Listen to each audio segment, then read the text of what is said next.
Transaksi dan pengguna Quick Response Code Indonesia Standard atau KRIS terus bertumbuh. Per Oktober 2023, transaksi KRIS mencapai 24,97 triliun rupiah. Gubernur Bank Indonesia Peri Warjio mengatakan bahwa nominal transaksi KRIS tumbuh sebesar 186,08% secara tahunan atau year on year. Data ini diambil dari total 29,63 juta merchant atau sebagian besar merupakan UMKM. Transaksi KRIS per Oktober 2023 tercatat sebanyak 24,97 triliun rupiah, di mana total pengguna KRIS per Oktober 2023 adalah 43,44 juta pengguna. Selain itu, nilai transaksi uang elektronik juga meningkat. Pada Oktober 2023, nilai transaksi uang elektronik meningkat 17,67% year on year hingga mencapai 41,71 triliun rupiah. Sedangkan nilai transaksi digital banking tercatat 5.118,89 triliun rupiah atau tumbuh sebesar 15,57% year on year.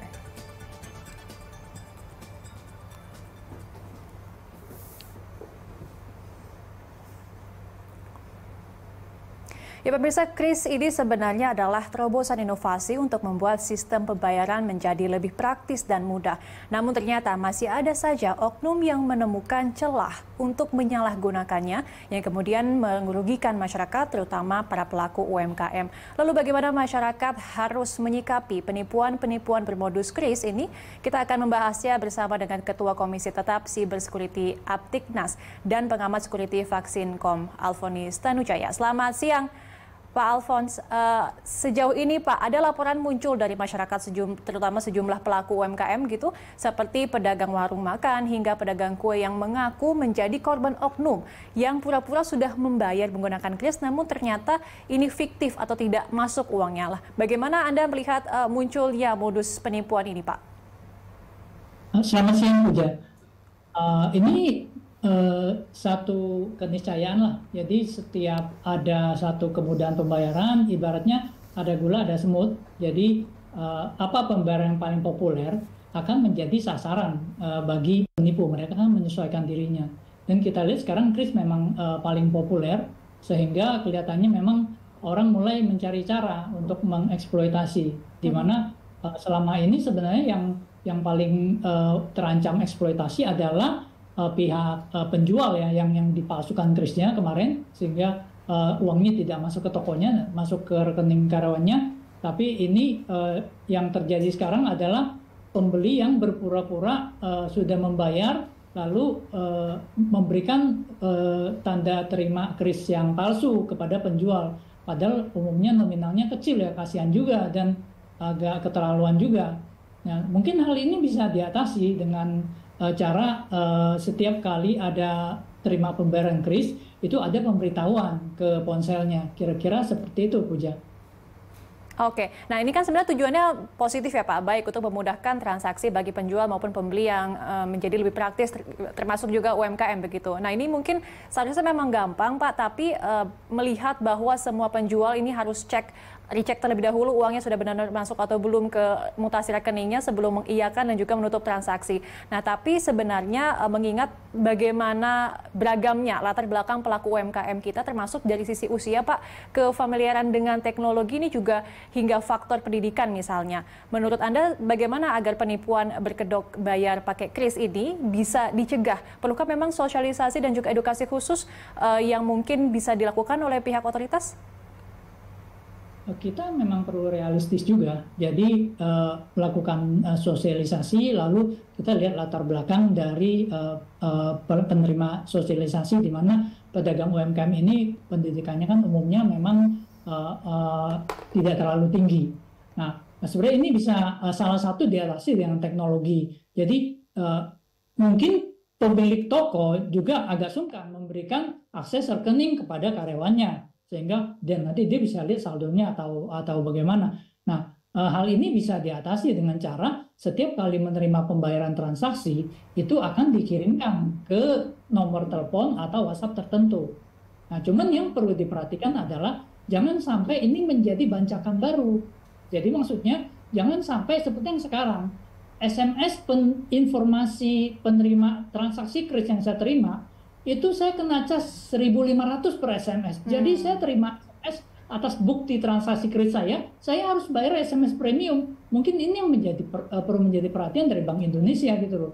Justru jadikan ini sebagai kesempatan untuk membuat kris makin populer, dan jangan dijadikan bancakan untuk menambah fee-based income dari perbankan, dari telco seluler, atau penyedia layanan SMS ini.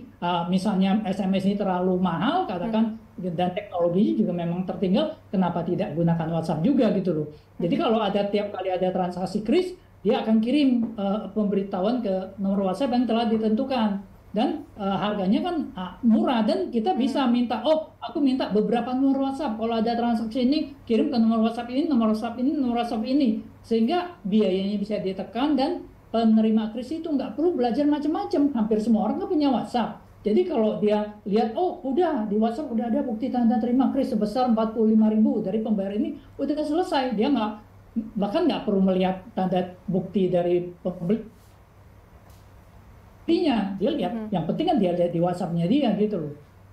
Oke, jadi memang kesulitannya mungkin ketika pedagang atau penjual yang berada di toko begitu, ini bukan yang memiliki rekeningnya begitu ya Pak ya. Nah mungkin kita juga ingat bahwa beberapa waktu lalu ini sempat viral juga penggantian QR code donasi di sebuah masjid, dan juga ada juga di sebuah merek es krim yang kemudian rugi besar karena salah satu pegawainya ini mengganti QR code pembayarannya dengan akun ataupun rekening milik dia pribadi, sehingga transaksi langsung masuk ke rekening pegawai ini. Nah, ini kan sudah muncul nih beberapa modus yang terjadi di kalangan masyarakat. Nah, menurut Anda apakah memang mungkin perlu dibuat aturan yang tegas begitu Pak mengenai dengan pengawasan dan juga penindakan bagi penipuan yang berkedok transaksi non tunai seperti ini? Kalau mengenai penipuan di sisi penjual, mungkin memang penjual yang harus melakukan auditing. Jadi katakan ini bukan menimpa kris saja.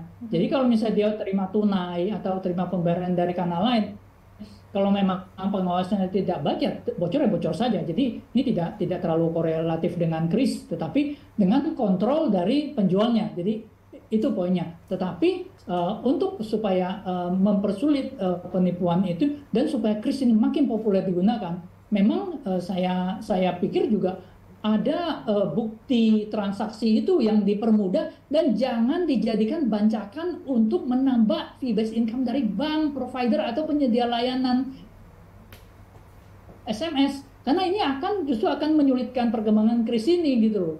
Jadi mohon itu yang jadi perhatian mungkin dari pemangku kepentingan BI atau Kominfo. Jadi apakah mau biaya SMS pemberitahuan informasi kris ini ke nasabah maupun ke penjual ini diturunkan jadi 100 rupiah, atau sekarang SMS antar operator kan gratis gitu loh. Atau kalau memang SMS-nya nggak bisa murah, pindahnya ke WhatsApp, lalu berikan kebebasan beberapa nomor. Tiap kali ada transaksi dia boleh pilih 3 nomor. Oke, aku mau 5 nomor. Oke, kamu bayar sebulan 50.000, boleh kirim ke 5 nomor. Kan kira-kira seperti itu. Dengan teknologi, dengan hal ini sudah tersedia dan sangat mudah, dan bisa dilaksanakan dengan cukup realistis di DIS.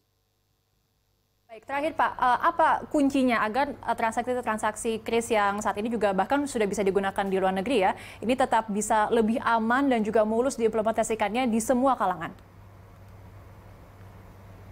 Apa yang dilakukan oleh Bank Indonesia saat ini sudah cukup baik, dan operator pendukung dan aplikasi pendukung juga mereka sudah melakukan ini dengan cukup baik, dan masyarakat juga sudah mendapatkan manfaatnya. Saya udah nggak pernah pegang uang lagi gitu, malah saya berharap semua dikriskan. Kalau perlu saya bayar parkir bisa dikriskan gitu loh. Nah, hal-hal seperti ini yang kalau bisa dipercepat, dipermudah tanda terimanya, lalu reaksi dari kecepatan dari pembayaran dan konfirmasi dari penerima. Jadi backbone kris ini dijaga reliability-nya, jadi kalau bisa sesedikit mungkin down. Jadi kalau sering down juga orang akan tidak tertarik, dan mungkin ada pedagang-pedagang yang mungkin agak gaptek, memang perlu sosialisasi bahwa beberapa kali saya ke pasar juga ada yang ngotot sekali nggak mau terima kris. Apakah karena ada biaya atau karena dia gaptek? Mungkin hal-hal seperti ini yang perlu menjadi salah satu pertimbangan. Oke, baik. Terima kasih banyak Pak Alphonse Tanujaya, Ketua Komisi Tetap Cyber Security Tiknas dan juga pengamat security Vaskinkom sudah berkenan berbagi insight dengan Berita Satu siang hari ini. Terima kasih Bapak.